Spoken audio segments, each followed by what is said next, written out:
Alright, so in the second segment of this video, I'm going to show you how to perform the test to conclude whether or not your claim is right or it is wrong. Okay. So we perform the test to either reject the claim or we accept the claim. Reject the claim means that we don't have enough evidence to show that the claim is true. To accept the claim means that we have enough evidence to conclude that the claim is true. Now, before we start, we need to look at a few other definitions. First of them is the significant level. Significant level is a percent. It will be given to us in every problem. Okay, and this percent ranges from 1% to 10%, and it is denoted by the letter alpha. And if you remember, alpha is related to the confidence level. So if you have a 95% confidence, then alpha would be 5% because alpha is always the leftover. Okay, so confidence level and significant level are related. All right. Now, I wanted to show you how the significant level plays a part in these curves. Following each significant level is the term one tail, two tail. I'm sorry, the term left tail, right tail, or two tails. Okay, so for the sake of our example, let's say that we have a significant level of 5%. Okay, so a significant level of 5% would mean that alpha equals to 5%. Okay, and let's say if I want to shade a left tail, so let's shade a left tail.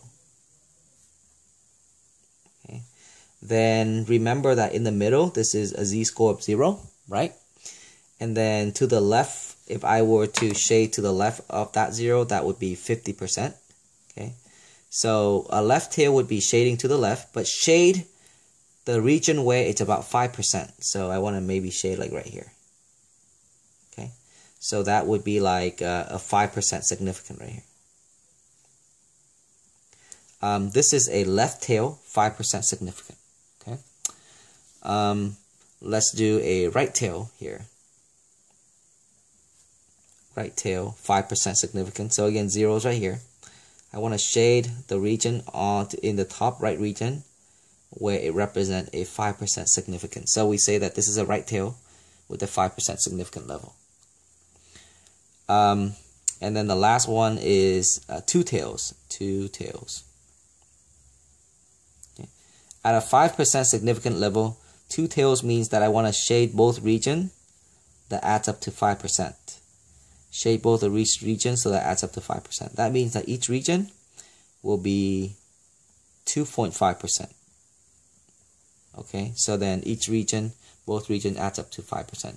So whenever you see left tail, you shade to the left like that, depending on the significant level.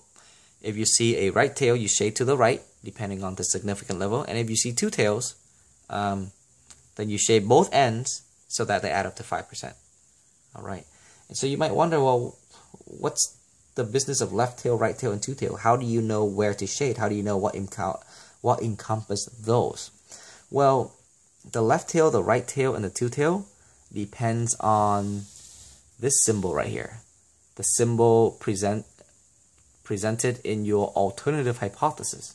So if you see a less than symbol, it's a left tail. Less than, left. See? If you see a equal to with a slash, that represents two tails. And if you see a greater than symbol, then it's right tail. So let me write down the symbol in the alternative, depending on what you're looking at. So if the alternative contains a less than, then it's a left tail. Okay. If the alternative contains a greater than, then it's a right tail. And if the alternative doesn't equal to, then you're looking at two tails. Okay, so keep that in mind for now. I know that was a lot of information. If you need some time to digest or digress that information, go ahead and pause the video and let it sink in. So that was the definition of significant level. Okay. Test statistic. Test statistic is a z-value. It is a value used in making decision about a claim. So a claim is made, a significant level will be given to you, and then you need to find information to make conclusion regarding your claim. That information is what we call the test statistic, and the test statistic can be found relating to the problem in a few different ways. So if we are testing for our proportion, if we're testing for percent, then your test statistic will be this. And let me write it down for you. Okay. So test statistic, if we're testing for a percent of the population, which another word is proportion, then we would use the test statistic. We would find z by taking p hat minus p divided by the square root of p times q over n. All right. If we're dealing with average, mean, or average, then we would use this formula to find our test statistic, right? And from time to time, we might be testing for standard deviation. If we do, this is the symbol for standard deviation. We will kind of rarely use this, but if in case we do, you would test the standard deviation using this formula. Okay, so these are your test statistic.